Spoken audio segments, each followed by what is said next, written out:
Foundations of Amateur Radio. Recently, a budding new amateur asked the question, "What radio should I buy?" It's a common question, one I asked a decade ago. Over the years, I've made several attempts at answering this innocent introduction into our community, and as I've said before, the answer is simple but unhelpful. It depends.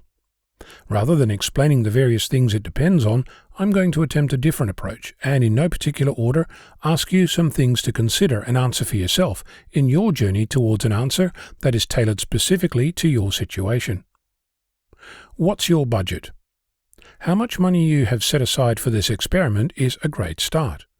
In addition to training and license costs, you'll need to consider things like shipping, import duties and insurance, power leads and a power supply, coax leads and connectors, and last but not least, adapters, antennas and accessories. Should you buy second-hand or pre-loved? If you have electronics experience that you can use to fix a problem with your new-to-you toy, this is absolutely an option. When you're looking around, check the provenance associated with the equipment, and avoid something randomly offered online with sketchy photos and limited information. Equipment is expensive. Check for stolen gear and unscrupulous sellers. What do you want to do? This hobby is vast.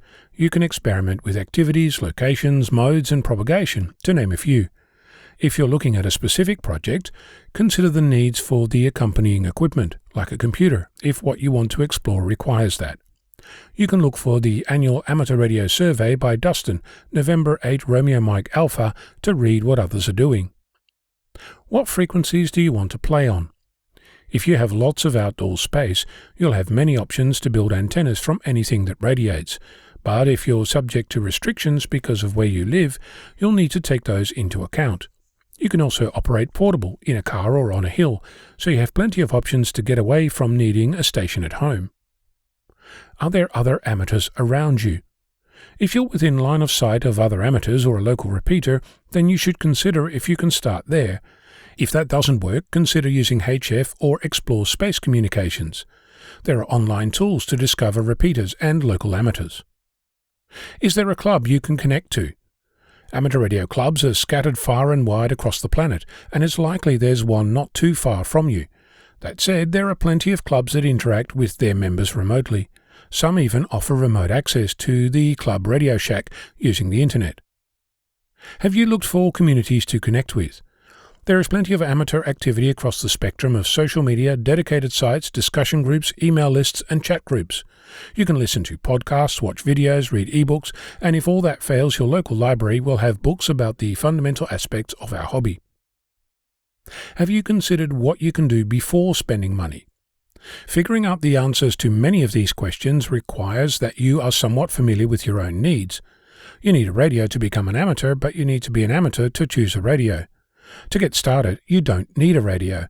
If you already have a license, you can use tools like Echolink with a computer or a mobile phone. If you don't yet have a license, you can listen to online services like WebSDR, Kiwi SDR, and plenty of others. You can start receiving using a cheap RTL SDR dongle and some wire. Which brand should you get?